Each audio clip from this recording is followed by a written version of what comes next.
Hey guys, I've tried to make this video probably 4 or 5 times, and it's kind of overwhelming, and yeah, I'm going to record this and I'm going to post it regardless of what it looks like because I'm tired and I need to get to bed eventually. The last hour I have been going over my lab results that I've had drawn over the past year and a half, and I've got them all over my bed. I mean, it's like stacks and stacks of papers. I mean, they're everywhere. And I have my latest lab results right here because I've had several people messaging me wanting to know what they were because I had posted before that I was having them drawn and I was really excited, but I was nervous. I had meant to have them drawn before I went on my cruise because I knew on my cruise I would go hog wild and that I would have every dessert there. I would try everything. I would eat potatoes and I would eat bread. I would drink lots of alcohol because these are things that I had not had since last year. If you want radical results, you've got to have radical changes. That's just point blank. And anyway, so I was nervous and I was not able to get them drawn before I left because I was packing not only for myself and my husband, but 3 dogs, 2 cats, and 6 kids. Makes you want to go.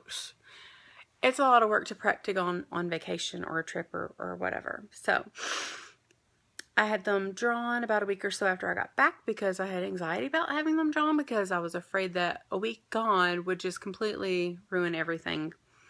It would make me look awful on paper. So anyway, I would like to just point out a couple of things in particular and then talk about it overall because crazy things. First, I have a little anxiety. Are my triglycerides. They had improved from last year to February. And in February, they were 343.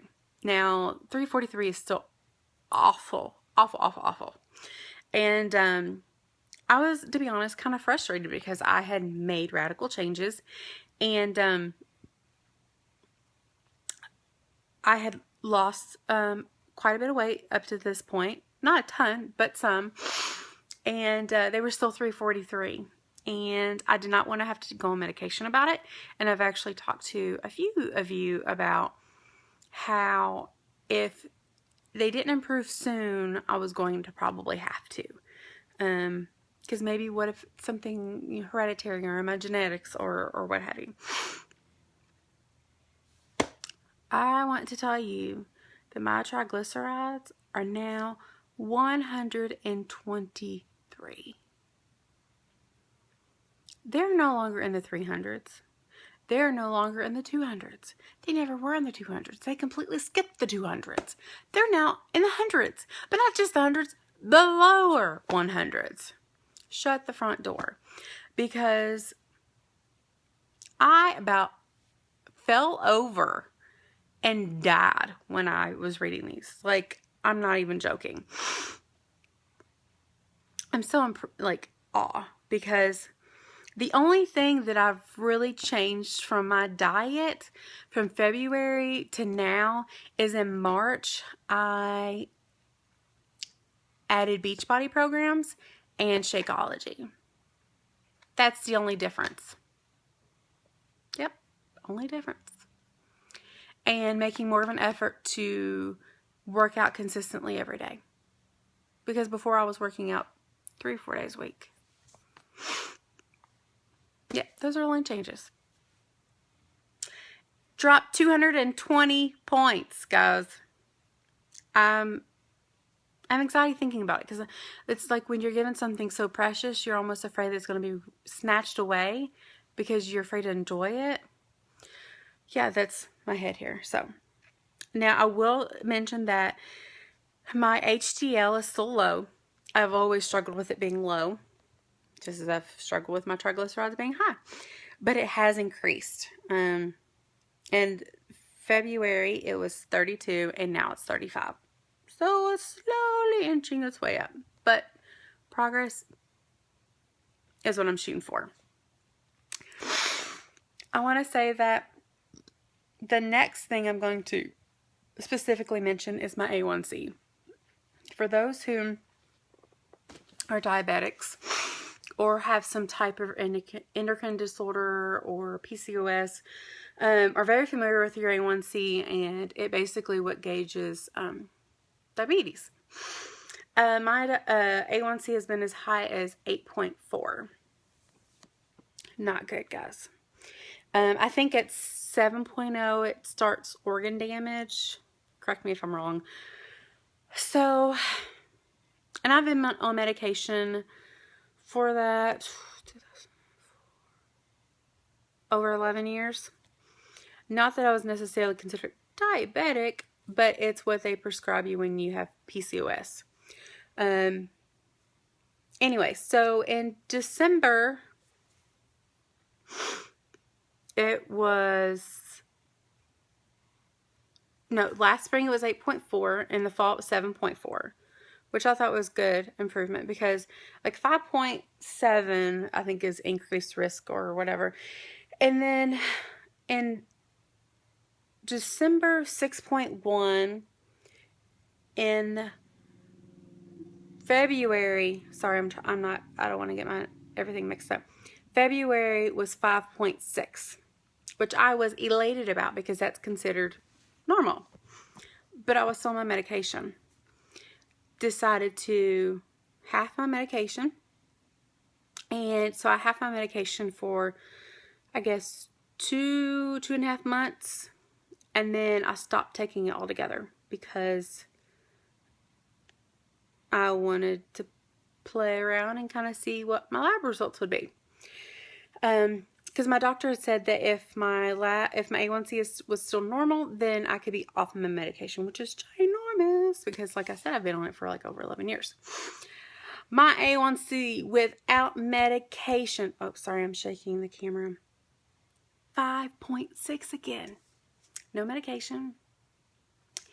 Same diet, a little bit more portion control. I actually allow myself fruit now, and I didn't before. And diabetics are supposed to stay away from sugar and fruit. And I do eat a little bit of, I do eat some starchy carbs, but it's still normal, guys.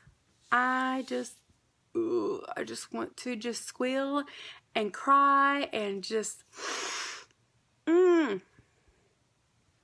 And also other things that are normal or are better now.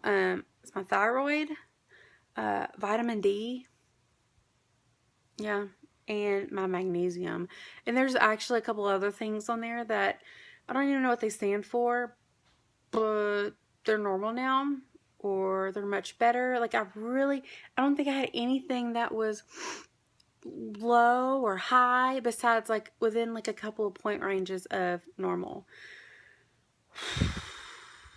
My heart's racing because the more I talk about it, the more real it becomes, and that change is possible.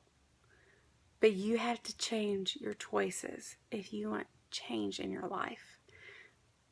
Know that it is possible. If you need help, reach out to me. I am an open book. You ask me a question, I'll answer. You may not like the answer, but I'm going to give you an answer. And one that I feel like is honest and true. But contact me. I get messages pretty much every day of people who are needing help or accountability, who need support, who just need someone to listen sometimes, and that's fine. Reach out to me. I know of so many great tools that can help you in your health and fitness journey. You just have to utilize those tools. Tools could be diet, could be exercise, it could be, like the 21-day fixed portion control containers, it could be DVDs, it could be a fitness trainer, it could be surgery, it could be a nutritionist, it could be whatever.